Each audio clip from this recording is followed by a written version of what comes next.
Hi guys, this is Devin Haskins from the RVA Running Man podcast and blog.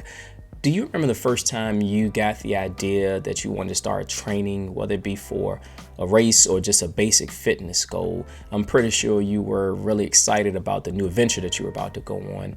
And you probably could see in your mind the end point of your goal where you were finishing your race and champagne showered on you and your family and friends gave you all the accolades for all your hard work and your dedication to getting your goal accomplished. Or you went to the beach with your new chiseled body and everyone swooned over you, or swoon's probably a word, admired your new physique. In any case, I think the things that people don't account for are the pitfalls that could come along your journey of training.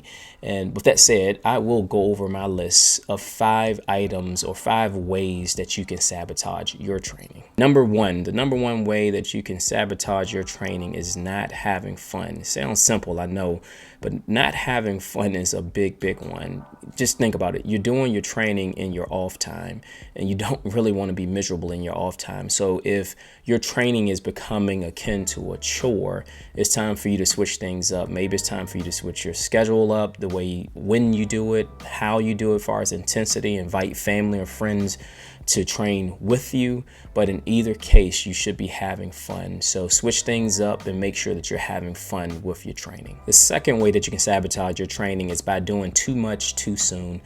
If you're a new runner, I can tell you it's a bad idea for you to go out and do 10 miles on your first training run.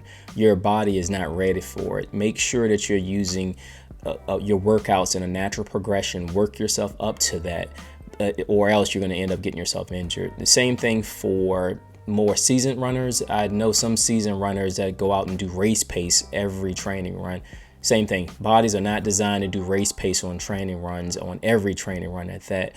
Make sure that you're pacing yourself and make sure that you're paying attention to what your body is telling you, or else you're going to get yourself injured. So don't do too much too soon, and be patient, and you'll get to the goal or get to where you're trying to get to with your workouts. Third way that you can sabotage your training is by not wearing the right clothes or shoes. So this one is a little difficult or different for new runners, because as a wise man once told me, you don't know what you don't know, and wearing the wrong clothes or shoes can wreak all kind of havoc on your training run and your body in general, because you can suffer from chafing or overheating. So it's best that you do your research first.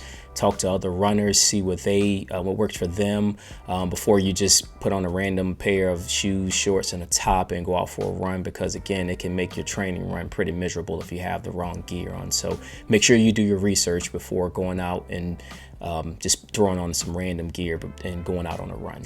Now, fourth way that you can sabotage your training is by not being committed to your training. You need to be 100% committed to your training if you want to accomplish the goal that you set yourself up for. And that can go outside of running. It can go for any type of goal that you have. If you want to accomplish your goal, you need to be 100% committed. There are factors outside of training that could cause things to slip. But again, if you're committed, you should be able to pick back up where you were without any issues. So again, stay 100% committed throughout the duration of your training to accomplish your goal. My fifth and final way that you can sabotage your training is by expecting immediate results. So hopping on the scale after every training run or every workout could be soul crushing, because you're not going to always see what you want to see. You can't build a house with one brick. There are many bricks that goes into building a house. Like, you can't accomplish your goal in one day. There are going to be many days that it takes for you to get to where you want to go. But once you get there, the patience that it's taking for you to get there is just going to make it that much better. So be patient, and you'll eventually get to the goal that you want to accomplish. Those are my 5 ways that you can sabotage your training, and hopefully you can find value in those and not suffer some of those pitfalls as I have in the past, and have success in obtaining the goals that you're reaching for.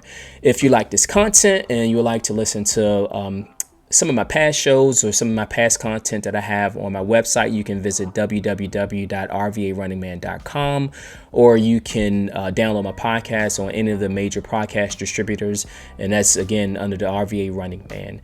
Until next week, I hope you guys are safe on the roads and trails. I'll talk to you later. Peace.